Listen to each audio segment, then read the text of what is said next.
The cyberpunk genre has been on the rise the past few years. Things like Blade Runner and RoboCop, those are movies, and things like Cyberpunk 2077 and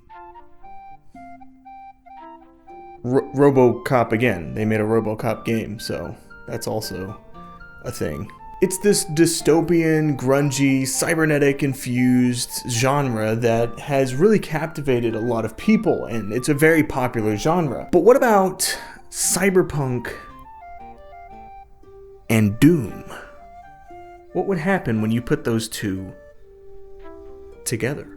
Well, you'd get Turbo Overkill, which is a cyberpunk boomer shooter. It's like Doom, but it's cyberpunk, so. We have arrived, sir. Best make this a quick trip. Paradise isn't a place you want to be for long. You play as Johnny Turbo, who is this dude, this bounty hunter who is hired to take out Sin, a rogue AI. You've seen this before. You've seen this story before, but there are some interesting things that happen in your adventure, such as being chased by bounty hunters, being nagged by the executive. Ben's using them to pump out whatever godless abstract madness it can imagine. Killing said bounty hunters.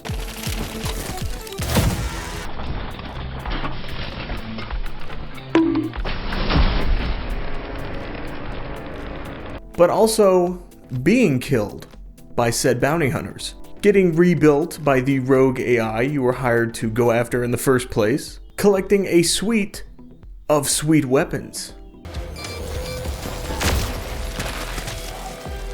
Getting powerful implants and then upgrading them.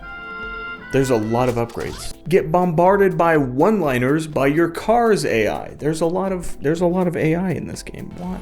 Good hunting, sir. Drive that car that just gave you all those one-liners. Drive a hover bike.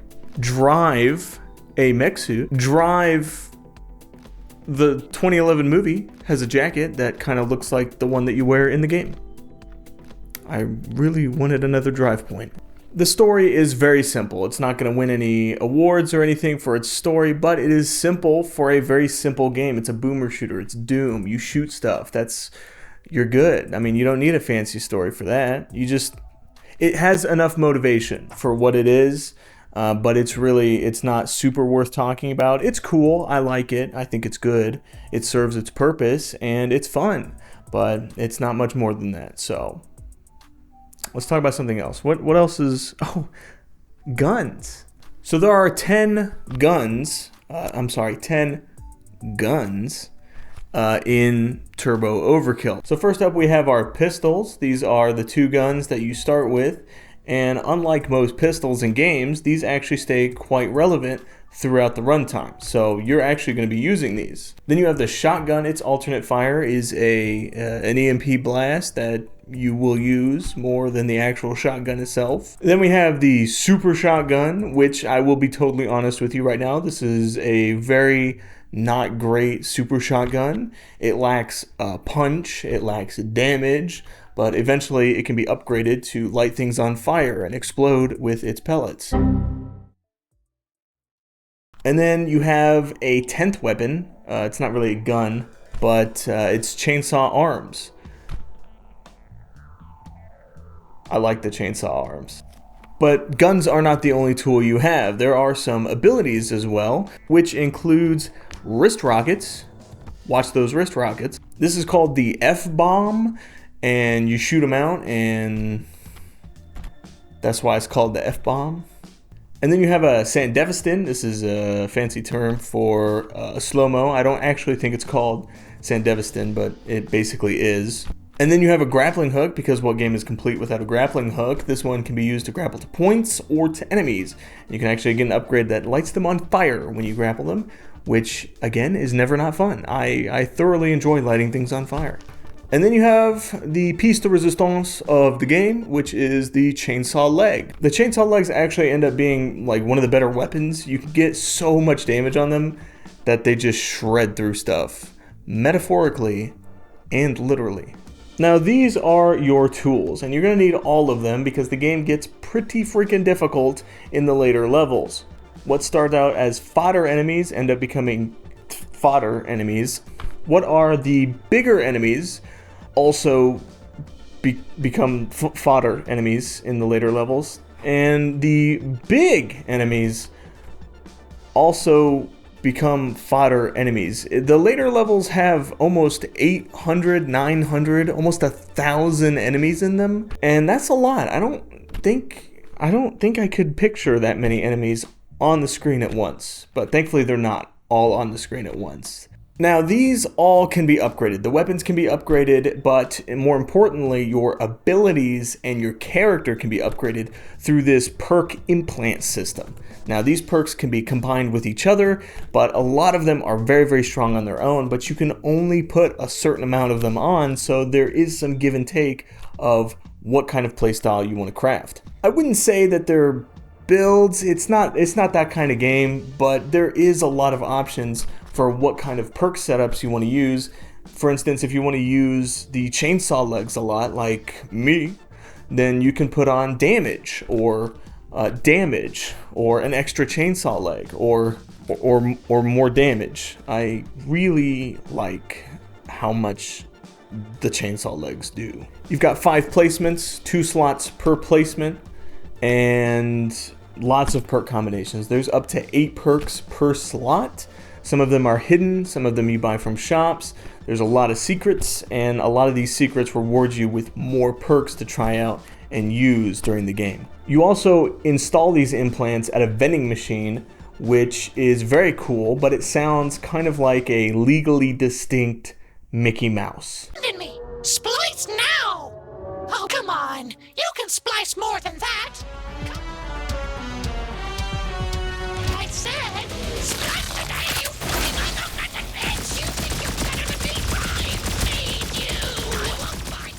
Now, quite frankly, this is the most expansive arsenal in any boomer shooter that I've played, and you could call it a movement shooter if you want, but this arsenal is insane. There are so many weapons, and beyond the weapons, there are so many abilities to use. You've got the wrist rockets, the slow-mo, the grapple, the chainsaw legs. You've got all these things at your disposal, and you might think that the game just simply gets easy, but I will tell you it does not get easy.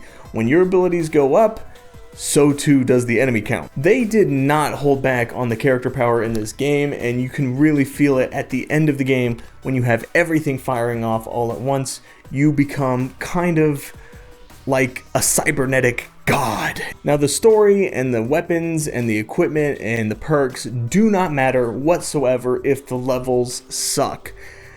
So do they suck? So there are 3 acts, and there are 8 levels per act, with 1 extra level at the very end of the game, so it's 9 in the 3rd act. Now, these levels take anywhere between 20 and 30 minutes to complete. Now, all these levels have a really great art direction. They all look absolutely fantastic. They take you through a wide variety of different layouts and places to go.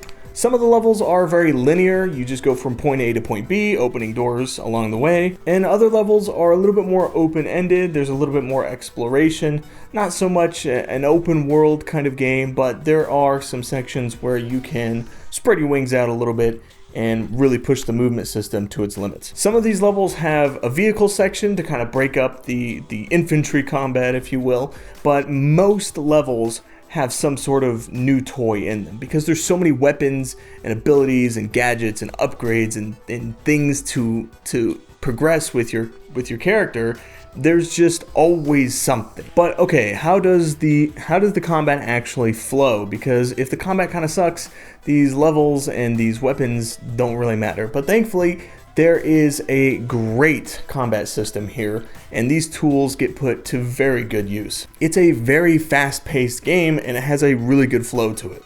Every tool in your arsenal, from the wimpy little pistols to the nuclear ion cannon strike, stay relevant. They are all very helpful, and they are all a tool to use in the toolbox. Weapons get an upgrade right away. As soon as you get them, you can unlock an alternate fire for them, but as soon as they start to lose a little bit of relevancy, they actually get a bonus upgrade, which will push them even further. There's a really good flow state to this game's combat. When everything comes together, you have all these weapons, you have all these abilities, and everything comes together. You're using everything the way the game is meant to be used. It just feels amazing. You have so many things to do, so many different tools to use to defeat different kinds of enemies, and there's a ton of enemy types. There are just countless enemy types. Every time you go into a new level, there's a new enemy type. They all have their own unique abilities, and they're things that you have to watch out for, enemies that you have to prioritize over others, even though they all do have a decent chance of taking you out. But by and large, the biggest thing I love about Turbo Overkill is the chainsaw leg. The chainsaw legs are amazing. I cannot get enough of the chainsaw leg. It is a perfect melee weapon, and not having to switch to it to actually use them is incredible. It's such a small thing that makes such a big difference on the gameplay, because your melee weapon in other games and other boomer shooters, like the sickles from Dusk, they just don't serve a purpose unless you're completely out of every single ammo type.